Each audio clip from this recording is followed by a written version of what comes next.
Quienes de veras aman a Dios, todo lo bueno aman, todo lo bueno quieren, todo lo bueno favorecen, todo lo bueno loan.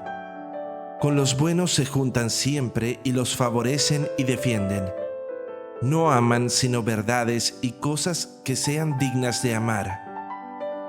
Camino de perfección, Santa Teresa de Jesús, 1515-1582.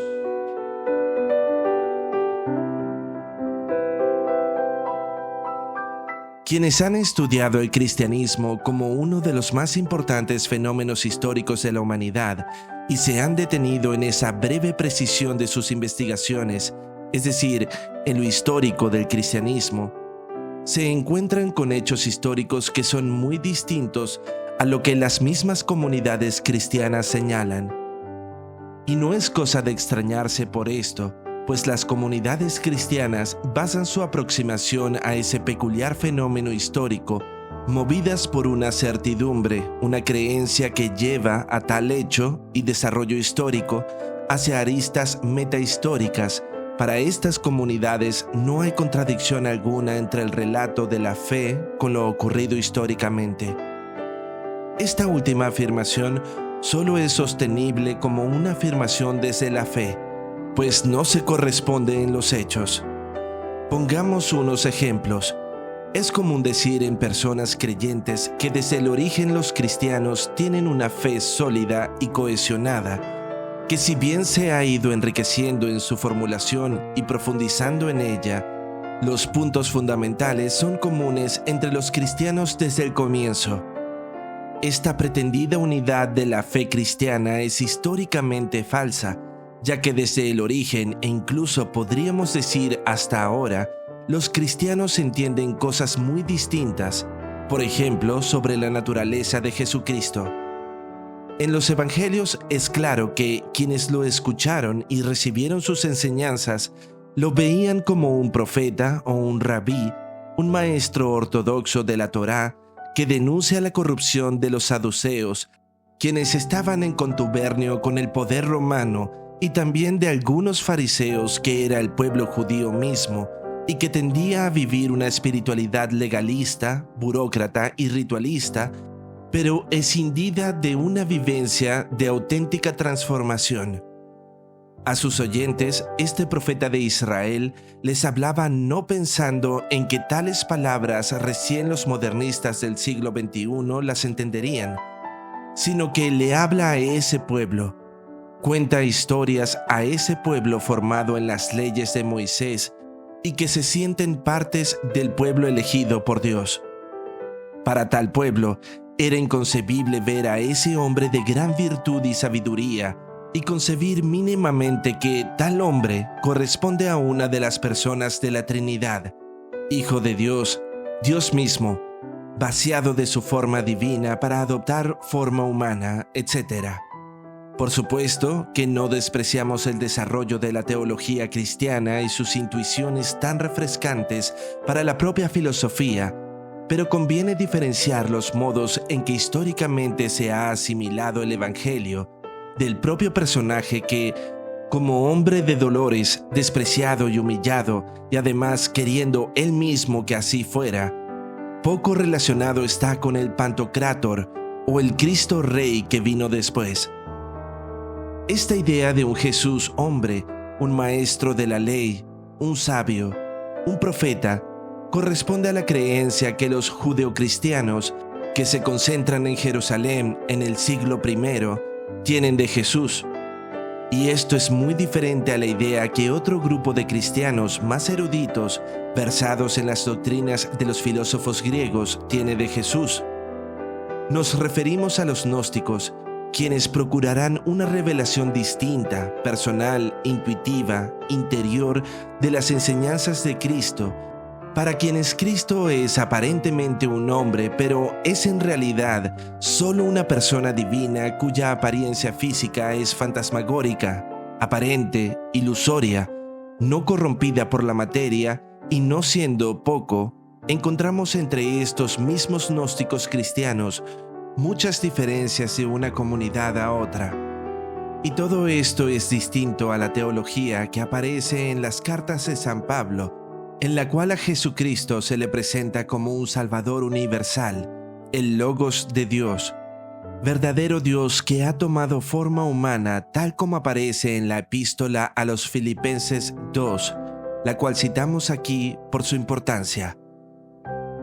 Haya pues en vosotros este sentir que hubo también en Cristo Jesús, el cual, siendo en forma de Dios, no estimó el ser igual a Dios como cosa a que aferrarse, sino que se despojó a sí mismo, tomando forma de siervo, hecho semejante a los hombres, y estando en la condición de hombre, se humilló a sí mismo, haciéndose obediente hasta la muerte y muerte de cruz. Estos tres grupos iniciales del cristianismo irán desarrollando distintas posturas y especulaciones sobre Cristo y la fe. Si bien los cristianos más afines al judaísmo, ante las enseñanzas de la incircuncisión de San Pablo, quedaron desplazados y no triunfaron históricamente, tampoco los gnósticos se masificaron debido a sus posturas más sofisticadas propias de grupos cristianos helenizados y cultivados, lo cual hacía que su discurso fuese por definición impopular. Es el cristianismo paulino el que se desarrollará posteriormente y llegará a ser la base de la Iglesia Universal. No obstante, siempre hubo discusiones y controversias sobre los mismos temas hasta hoy. Si analizamos las posiciones de la llamada Teología de la Liberación, desarrollada principalmente en Latinoamérica, es evidente que su base para entender el Evangelio es socialista y su idea de Jesús no es la de un Dios hecho hombre, sino la de un hombre con muchos méritos pero hombre. Así como la presencia real de Cristo en la Eucaristía es claro que no la creen y la consideran algo representativo y metafórico, etc. Ese es uno de los ejemplos que podemos dar para mostrar que la pretendida uniformidad ni siquiera hoy la tienen los cristianos. Muy distintas son entre sí la Iglesia Católica Romana, las iglesias ortodoxas, los grupos protestantes, la Iglesia Etíope, la Iglesia Armenia, entre otras, incluso en cuanto a dogmas de fe. No es nuestro interés entrar en estos detalles, por lo mismo no profundizaremos más, pero sí, es nuestra intención enfatizar un aspecto del personaje central de los evangelios que corresponde a una apreciación de Jesús que a nuestro juicio no ha triunfado. Nos referimos a la imagen de Jesús como modelo de la mayor excelencia y virtud. Queremos destacar esta idea, pues la consideramos adecuada a la cita inicial de la Santa Madre Teresa de Jesús, y además es la exégesis que los iniciados en la tradición esotérica han hecho de la figura evangélica de Jesús. Consideramos que en algunos periodos de la historia, y ciertamente que por algunas organizaciones o administradoras de la religión, ha sido muy conveniente presentar a Jesús como un hombre débil, sufriente, obediente, pobre, que calla, no se defiende, que muere despreciado en medio de ladrones, ya que, claro, si así fue nuestro Señor, con mayor razón todos ustedes. Así que obedezcan, no reclamen, sean pobres, dependientes de otros, guarden silencio ante un superior. Si algo manda un superior, acéptenlo como voluntad de Dios. Este tipo de hombre es muy conveniente para algunos cultivarlo y fomentarlo en la mayoría de las personas. Nada mejor que un rebaño obediente y débil que dependa de nosotros.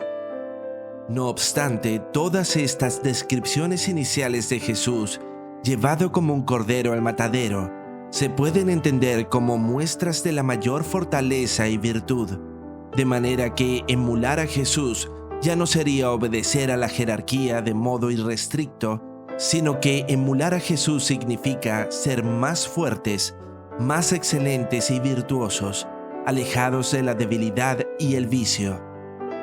Citemos aquí como ejemplo paradigmático de esta manipulación de las conciencias que justificándose en el modelo evangélico, hace viciosos a sus seguidores. La cita corresponde a las palabras de Ignacio de Loyola, quien en sus ejercicios espirituales dice: «Lo blanco que yo viera, creed que es negro. Si la iglesia jerárquica así lo determina». Dejamos al juicio de nuestros amigos y simpatizantes estas palabras. Para retomar esta idea de Jesús como prototipo del hombre íntegro, virtuoso, carente de debilidad moral, tenemos los pasajes en donde aparece en la mayor indefensión, pasajes en donde aparentemente está en la situación de mayor debilidad.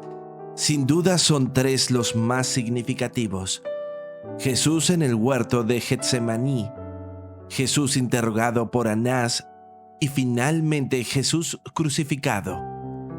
Les exhortamos a leer y meditar en estos pasajes.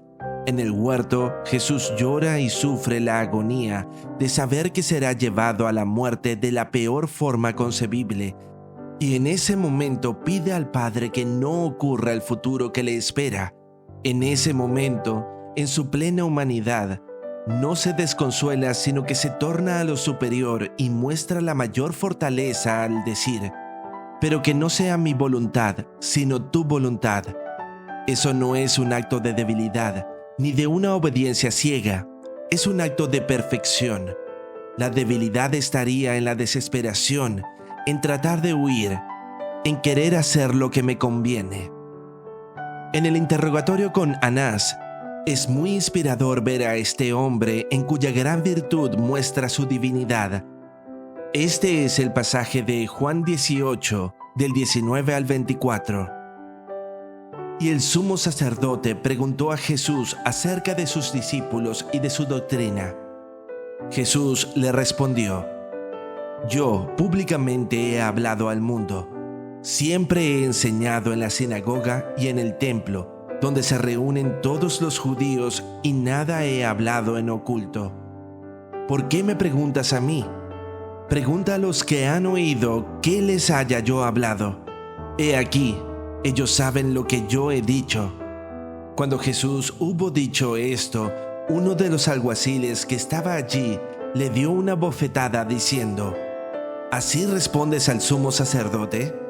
Jesús le respondió: «Si he hablado mal, testifica en qué está el mal. Y si he hablado bien, ¿por qué me golpeas?». Anás entonces le envió atado a Caifás, el sumo sacerdote. En este pasaje Jesús muestra la integridad que tiene. Una persona íntegra es aquella que no está desordenada en su interior. Todas sus facultades son coherentes. No piensa una cosa y siente otra. No dice algo, pero está preocupado en otros asuntos. No. Una persona íntegra es sólida.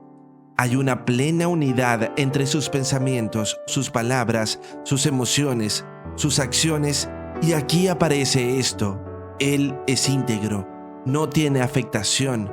Ante el golpe que recibe no se siente humillado ni impotente, no odia. Más bien, en la paz de su interior pregunta: si he dicho algo malo, muéstrame dónde está lo malo, y si he dicho bien, ¿por qué me pegas? Finalmente, en la cruz, por su virtud, muestra su divinidad. Quien está crucificado, para vulgares, sería un pobre hombre, llagado, sufriente, pero ahí podemos ver el ejemplo de la excelencia y la perfección del hombre. En el momento en que perdona, perdonar no es un acto de debilidad, sino de fortaleza. Él está por sobre sus verdugos. Por eso llamó a sus seguidores a perdonar a los deudores, puesto que la grandeza no se afecta por los vicios de los demás. Dice en Lucas 23, del 33 al 34. Y cuando llegaron al lugar llamado de la Calavera, le crucificaron allí y a los malhechores, uno a la derecha y otro a la izquierda. Y Jesús decía: «Padre, perdónalos, porque no saben lo que hacen». Y para finalizar, destacamos el modelo del buen ladrón, que el mismo Jesús lo eleva como modelo para sus seguidores. Ese malhechor condenado es seguro que no sabía del credo niceno constantinopolitano, ni del catecismo, ni siquiera estaba bautizado. No sabía nada acerca de la doble naturaleza de Cristo o del monofisismo o el miafisismo. Nada sabía de la transubstanciación o la consubstanciación. Nada sabía de la sucesión apostólica ni del canon bíblico, pero supo solo 3 cosas que lo hicieron santo. Primero, reconoció la verdad y la justicia, sabiendo que ellos, los ladrones, estaban allí como castigo por sus males. Segundo, tuvo compasión por el que, muriendo igual que ellos, era inocente, era un buen hombre, y finalmente reconoció en el crucificado su señorío, su divinidad que nadie veía. Mientras otros se burlaban llamándole rey, aquel malhechor, en uno que moría igual que él, reconoció el bien y la verdadera autoridad y le pidió no una ayuda para mejorar su vida, ni que le evitara la muerte, sino que le pidió en la esperanza y la fe para una próxima vida, y Jesús le santifica, le glorifica sin exigirle más que el ver más allá de las apariencias y conformarse a la verdad, a la justicia y a la compasión. Les dejamos este pasaje del Evangelio para que puedan meditar en él y relacionarlo con las palabras de Santa Teresa de Jesús. Dice Lucas 23, del 39 al 43. Uno de los malhechores colgados le insultaba: ¿No eres tú el Cristo? Pues sálvate a ti y a nosotros. Pero el otro le respondió diciendo: ¿Es que no temes a Dios, tú que sufres la misma condena? Y nosotros con razón, porque nos lo hemos merecido con nuestros hechos. En cambio, éste nada malo ha hecho. Y decía: Jesús, acuérdate de mí cuando vengas en tu reino. Jesús le dijo: Yo te aseguro, hoy estarás conmigo en el paraíso.